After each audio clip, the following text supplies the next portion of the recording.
you and welcome everyone. And I'm sure as we're watching that video, we all feel a huge amount of love and sadness as well for the situation currently in Israel. And it would be appropriate for us to take a moment just to give a thought and a prayer to our very, very brave soldiers and volunteers who are fighting on the front line, as well as for the return of our hostages. So we just take a minute to think about that, and we move on to talking about a bright future for the Jewish homeland. And that's what we are going to be discussing today with our expert panelists. We are very, very honored to have Daniela Paz-Arias with us. And as we say, ladies first. And Daniela, you're going to be first on our panel. I'd just like to give a very brief introduction, although you are going to speak to us a little bit more about what Paz Group does. Daniela, you have an MBA, you're an economist, you're a certified real estate appraiser. I know because I've read articles on you that your advice and guidance is sought after by many, many companies, executives, as well as governments or organizations and ministries. And I think you're going to be speaking to us a little bit about that in your presentation. And Paz Group is very involved in research, very involved in planning, and we really, really are very excited to have you with us tonight, and we look forward to your presentation. I just want to mention that if people have questions, you can add your questions in the chat box, and if we don't get to all of the questions, we will certainly review the questions after the webinar and get back to you via email with answers. So without further ado, we want to keep the webinar to an hour so people can stay with us all to the end, which I encourage people to do. Daniela, welcome. Thank you for being with us. So thank you for inviting me, and thank you, audience that I don't see, for listening and have an interest in the Israeli real estate market. I think that whether you want to invest or want to just know what's going on in Israel, it is a very interesting market and different. So I think that I'll take my time to explain a little bit about the Israeli real estate situation and uniqueness. So I'll share my presentation. Just a few words. Nikki talked about what I do and Paz Group does, but I'll just say that we work both with the public and private sector. We are the leading Israeli real estate consulting firm, and I have more than 30 years of experience in the real estate industry in Israel. We are around 75 employees, and we work. We are planners, economists, appraisers, and engineers. And I think that most of the 15 last years, we are devoting part of our time to help the Israeli government with all the needed researches and work in order to help the residential market. And I'll focus on the residential market in Israel. It is a very unique market, and I just want to, just a minute, here. I just want to take you back to 95, 20 years ago, 30 years ago, and just let you know that in 95, we were 1.64 families in Israel, and we had 1.69 million apartments, meaning we had a surplus of almost 50,000 units. This is normal situation that we have an inventory. If a young couple or family looking for a house, they can choose from apartment all over the country. But in 2008, the situation was changed dramatically. 2.3 million families, but 2.23 million apartments. We had a deficit of more than 80,000 units. And I think that most of you remember what happened in 2008, Lehman Brothers, the financial crisis all over the world. And this situation find the Israeli market with a very bad situation of lack of inventory. The government worked very hard, and in 2014, this deficit just increased, and today or 2 years ago, increased even more. And why is that? Yeah, it is a very dramatic. Yeah, I think just starting with that will explain a little bit what is going on here in Israel. And I'll start with showing you a diagram or graph of the project completion and the groundbreaking. The completion is the real apartment that people can live in. But let us look at the linear line. The linear line shows the natural population growth in Israel. Israel is growing 2% every year. And this is something that we cannot see, not in the Western countries, and even in countries that grow very fast, we cannot find it. Israel growing 2% every year, and the demand for apartments grows as well. What you see here is that during the 90s, we had around 70,000, we completed around 70,000 units every year. The reason that we built so much was because we had 1 million immigrants from the Soviet Union. And we built, the Israeli government did a lot of work and plans in order to supply the needed housing for the people that came to Israel. But after a few years of very massive construction, the market lowered the amount of construction, even under the natural growth. And in 2008, like you can see, it was at the bottom of the construction. Less than 30,000 units were constructed and completed.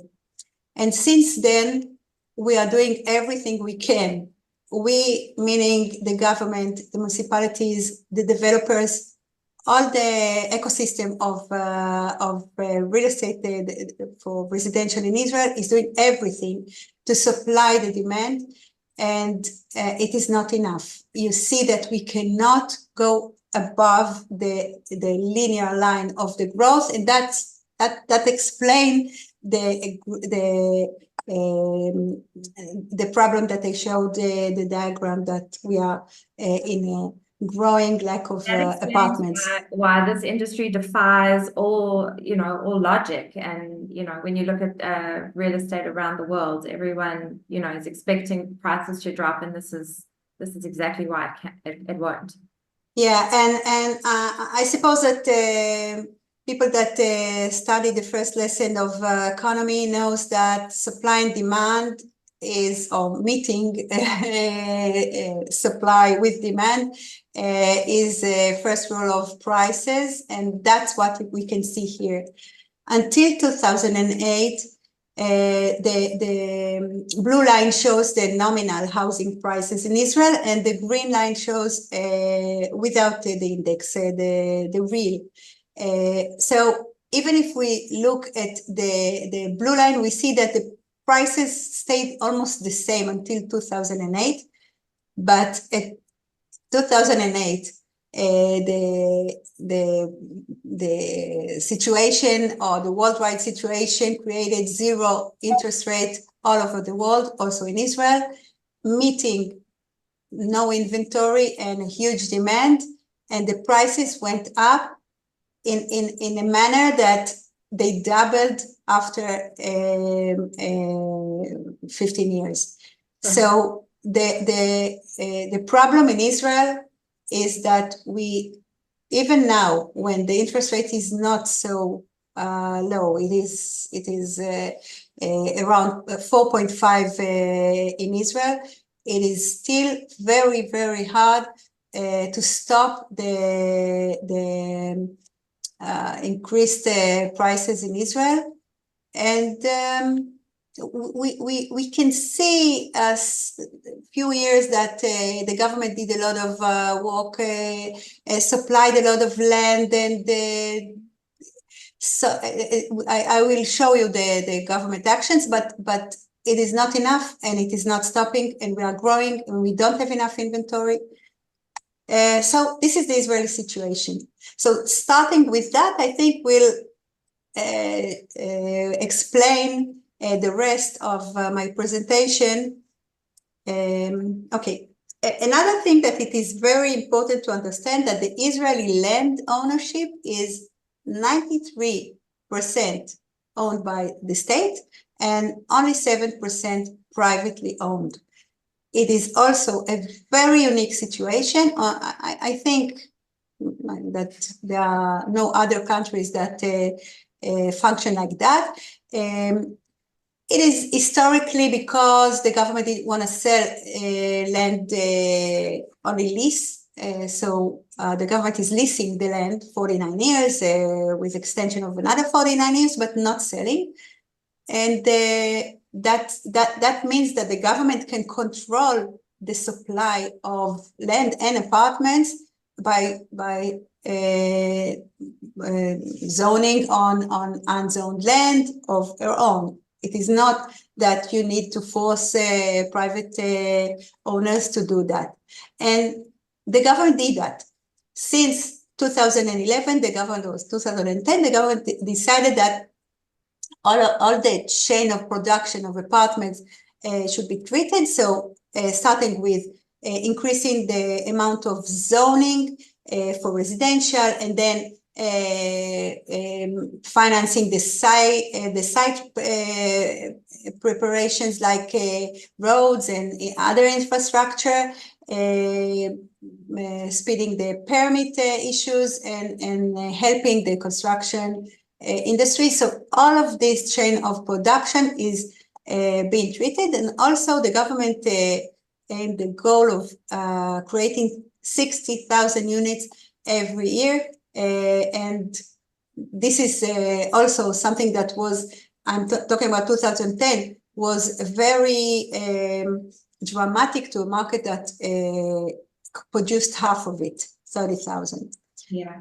So starting with the plans, this is a diagram that shows that until 2012, until the government started really moving forward and doing actions to change it, we not only built 30,000, we also zoned or rezoned only 30,000. It means that approved zoning were only 30,000. And it is also important to know that a zoning, a plan that allows residential construction is you need much more in order to create or to develop the land, because some plans are not attractive, some are only half of it will be sold. So you need around double plans than what you want to develop on them.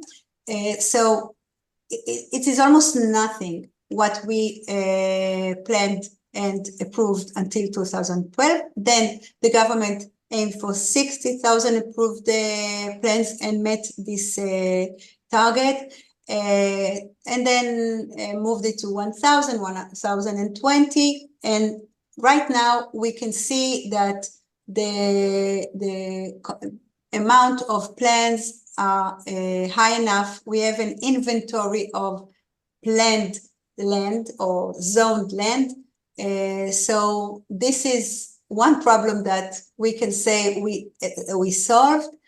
The government did a lot of actions, not only approving by the district committees, also creating a national committee, special national committee for residential. The blue here is this special committee that works very fast. It used to take 5 years to approve zoning in Israel, and with this national committee, it takes only 1 or 1.5 years. So they moved very fast. So this is one thing that we did. Another thing that the government did, it was, I think, around 2014 or 15, it was evacuation of the Israeli Defense Force, the IDF bases, from the center of the country. The bases were out of the large cities, but after a few decades, the military were found themselves in the center of the residential areas, like Sde Dov. Sde Dov is the Tel Aviv airport that was closed. Part of it was military. Sirkin, it's a huge base in Petah Tikva. Tel HaShomer, a huge base in between Kiryat Ono and Or Yehuda. Tzrifin, huge base near Rishon LeZion, and so on.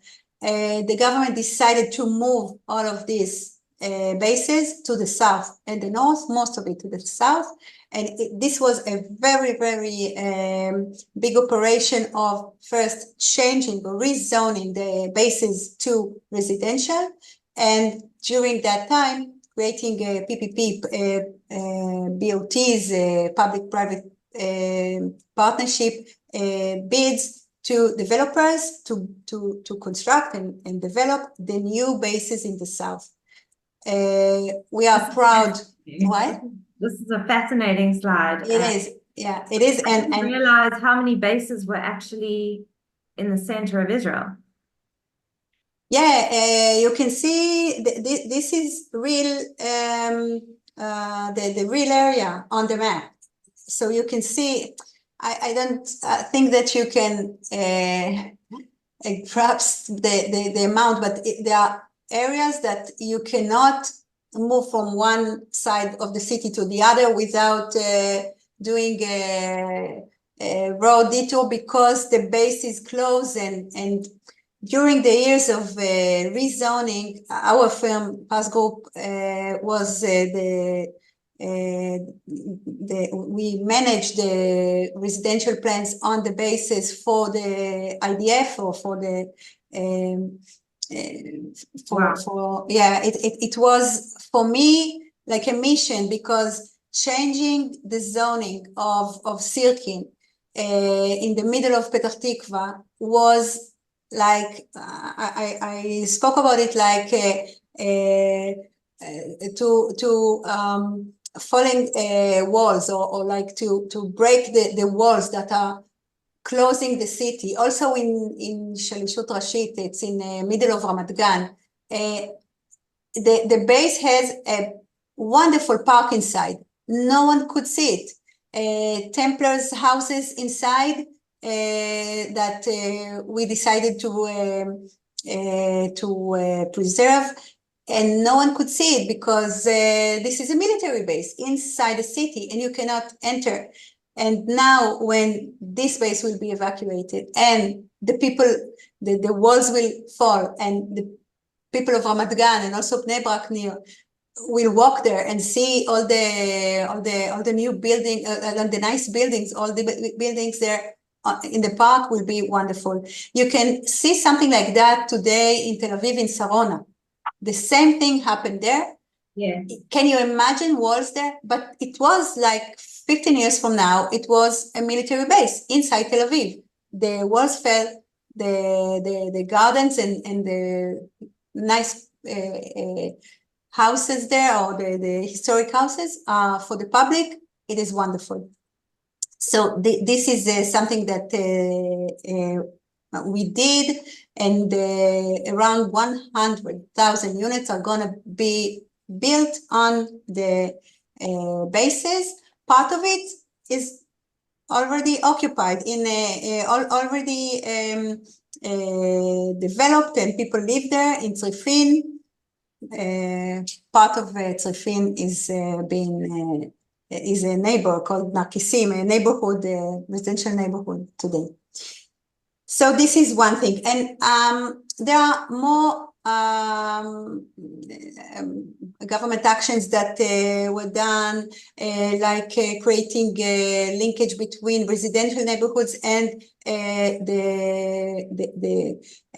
financing the roads or budgeting the roads, and by that allowing neighborhoods to grow and get the transportation needed.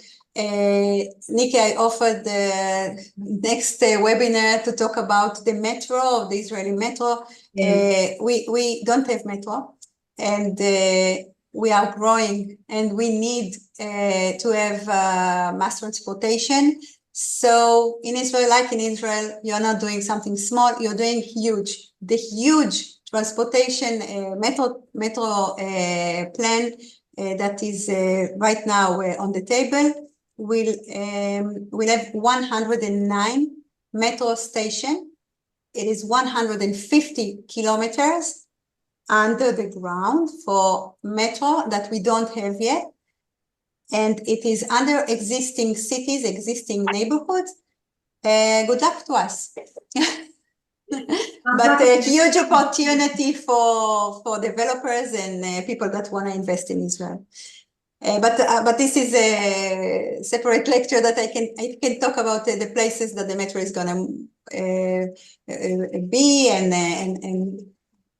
this is not only Tel Aviv, it will be all the center of Tel Aviv, from Rehovot in the south, Ranana in the north, and Lod in the east. So this huge area will in 2035 or 2040, it depends on how are we gonna be late in our plan, but it will happen. Otherwise, we won't be able to move here in Israel.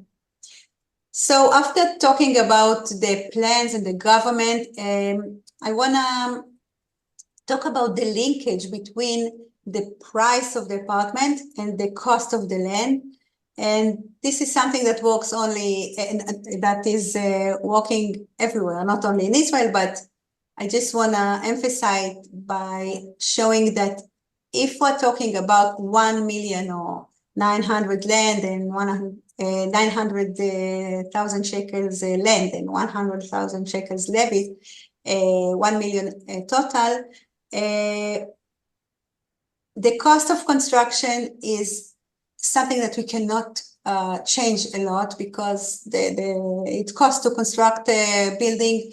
The profit is something that a developer needs, otherwise he cannot get a loan from the bank, and he wants to see profit on his investment, and the VAT is fixed. So the land is it's the only cost that really changing it changed the price. All the others are on top. So price of 2.4 million shekel will show the relevant to 1 million land. And if we do the same math for 2 million shekel land, it will be almost double price of apartment. You can see that most of the growth in price is because of the land. So when we're talking about demand and supply, when we have demand, the prices are going up. Usually we have demand in places that are in attractive places like the center of Israel, Tel Aviv, places like that. So high prices mean high price of land. The cost of construction changes a little bit. Most of the cost or the price that people are willing to pay goes to the land. In order to help prices go down for people that the government want to help, like young couples and new families, the government created a buyer price plan. This buyer price plan was an upside down bid. The government is asking the developer to compete on the lowest price of apartment, and the land price is fixed. So the government is doing a tender that the price of the land is fixed, and they did the calculation like I showed you before. The price of the land is low enough to allow discount on the apartment for the young couples. And this bids or tenders allowed discount for 35,000 units in Israel. And this plan, now we have another plan. This plan helped a lot of young couples and families, not enough, but today the lottery of buyer price in Israel is something that most of the young couples are praying to get apartment in discount with. So this is something that we're trying to do. Another thing that I wanted to talk about is the rental market. In Israel, we have around 2.8 million units, and around 29% are people live in a rental apartment, but they rent it from, or these 800,000 units are being rented from private people. We don't have a concernic or long-term projects in Israel, almost none. We just started to do it, but now the high interest rate is moving developers from this kind of projects. We are the people in Israel live in rental apartments almost like the percentage of the EU, and almost the same as the US market. But the difference is that we don't have long-term rental projects. We don't have a developer that we almost don't have REITs and developers that rent the building for life or for long time. And this is something that we're trying to change.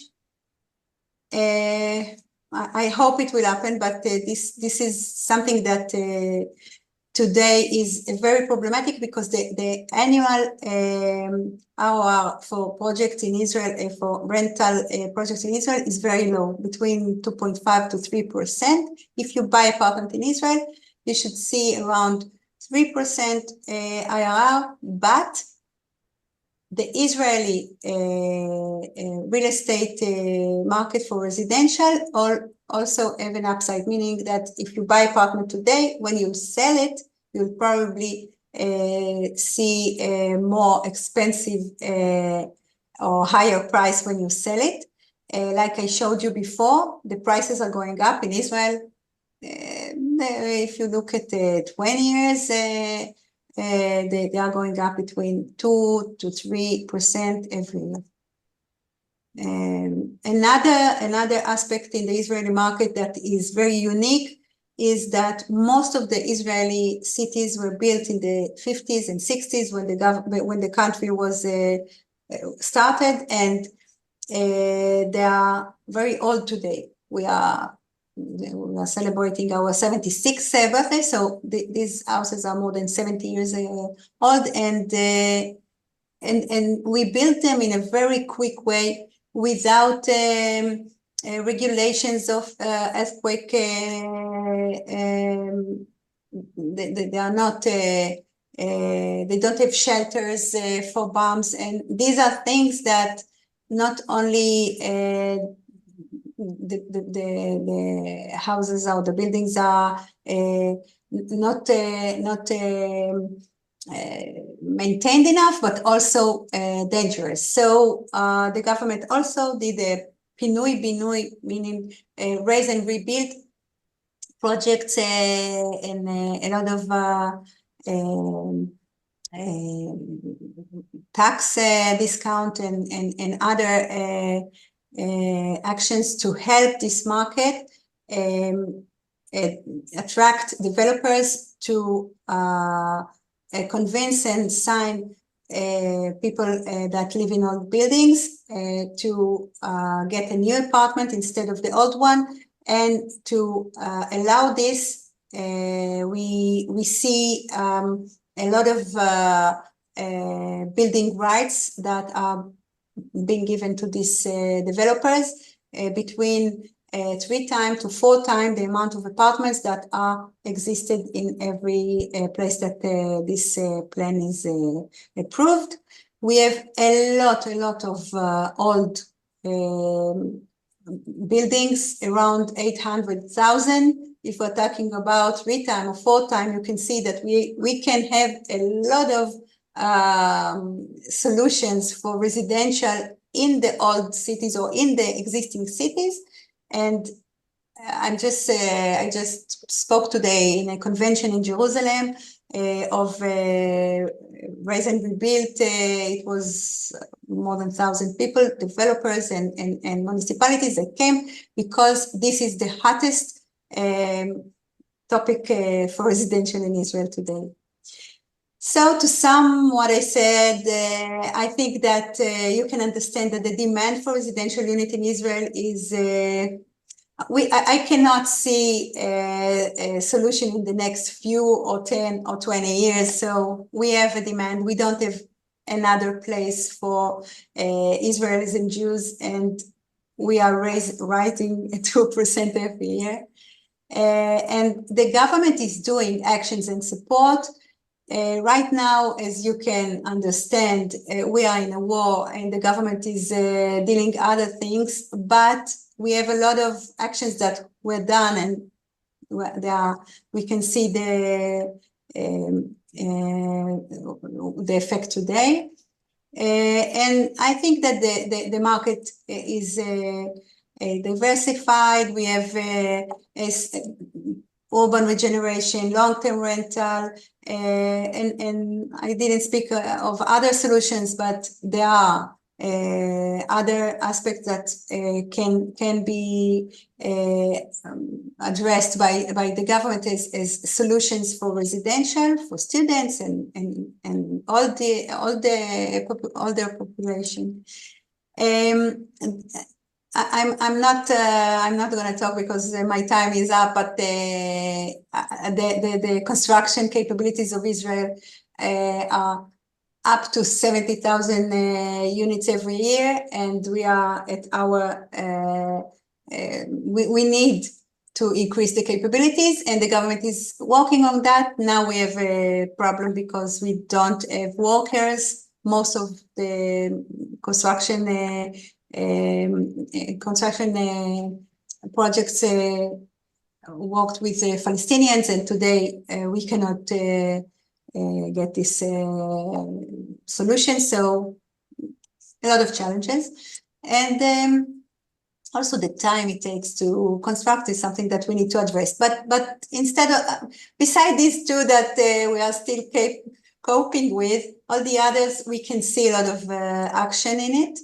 And Nikki, I think that if we look at Israel today in comparison to when we started, 48, we see that we grew more than 10 times. We are 9 million today, and we are still having a lot of kids. Yeah, and yeah, there are a lot of new units, 2.48. We were only 200,000 units when we started. The density now is, we are dense, okay, but dense. And most of the country is not high rise. Like I said, a lot of what is built was constructed the beginning. But if we look at our 150th birthday, 75 years from now, and this, I'm optimistic. I really believe that we'll get there. I think that we will be a lot of people, and we will be the dense country in the world. Amazing. Yeah, well, That's I won't be here, so I don't know. That's a great slide, and Daniela, that was a fascinating presentation, and we will definitely I learned so much, and I'm sure people who are watching learned so much. We have many people from around the world who've joined us and are thinking of investing. So I guess my parting question to you would be, if you had to invest, where would you look to invest? Would it be Pinoy or Binoy? What would your advice be? I think that not under the light. I think that looking at Israel, you can see that opportunities are not going to stay only in the center of the country. I think that investing now in Israel, if you don't want to leave, you just want to invest for the future, find the place that is not at Tel Aviv or Bat Yam, second, third, fourth ring. I think that looking at the military bases, look at where they are moving to, because a lot of employers, it's not only soldiers. There are also a lot of people that come to work, and usually it is not only the base, it's the base, and then you see an industrial area nearby, you see a lot of commercial. So these places in Beersheba, in Ramle, are places to look at, and also look where the mass transportation is going to move to, or the new stations in the next 10-15 years, and buy there. Buy urban renewal or old apartment, it's okay, because it's going to be rebuilt, especially if it's near the new mass transportation station. Yeah, Amazing. that's my opinion. Thank you, Daniela. And I know you have to leave because you have somewhere else to be. We so appreciate your time and your information. We look forward to inviting you back to hear more about the metro station and the exciting projects that you're doing. Thank you so much.